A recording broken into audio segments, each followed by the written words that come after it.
Hi guys အားလုံးမင်္ဂလာပါကျွန်တော်တို့ Bruno Guimaraes Here we go အခုပဲကျွန်တော်တို့ Twitter မှာ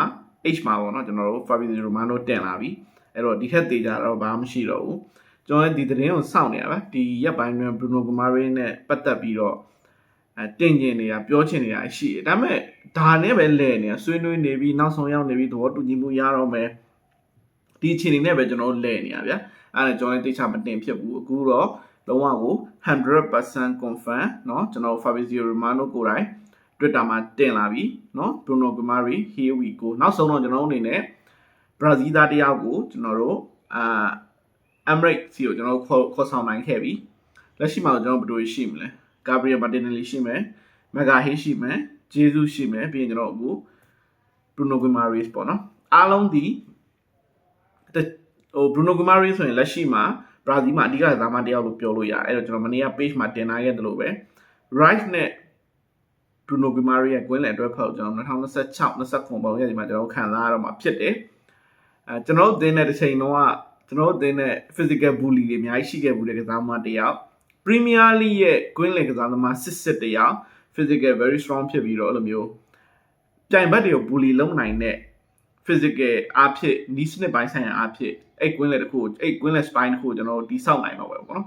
တွေးကြည့်ရင်တော့တကယ်ချက်သိမ်းထားစရာကောင်းတယ်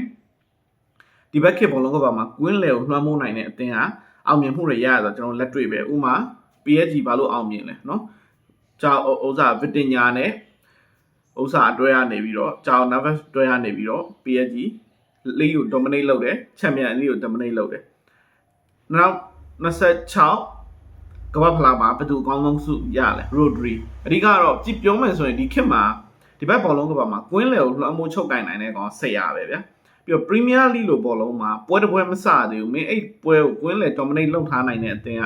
နိုင်ဖို့အတွက်80ခန်းလုံးဝတေးကြပြီဗျာအဲ့တော့ကျွန်တော်အသင်းရဲ့အခုကွင်းလယ်ဆိုအရင်ကအားရစရာကောင်းတယ်ကျွန်တော် first line နဲ့အရင်ပြောမယ် Bruno Guimaraes Rice Odegaard second line နဲ့ Izzy Merino Luis Kelly ပေါ့နော်အဲ့တော့နာမည်စင်းကြားလိုက်တာနဲ့တကယ်ကိုဘယ်အသင်းမှမဆို line နဲ့ဝင်လောက်တယ်လို့ပြောလို့ရတယ်တကယ်ဟို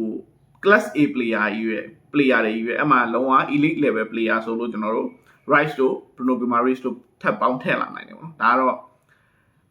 အသက်အားဖြင့်ကြည့်မယ်ဆိုတော့ဟုတ်တယ်28လောက်ရှိပြီဒါပေမဲ့ကျွန်တော်တို့ champion အသင်းတွေเนาะ champion စုကာဝယ်အချိန်မှာဒီလို transfer မျိုးကလိုအပ်တယ်လို့ကျွန်တော်အနေနဲ့ထင်တယ်ပေါ့နော်အဲ့တော့Here we go ပါ Bruno Guimaraes Arsenal player ဖြစ်လာပါပြီ See you guys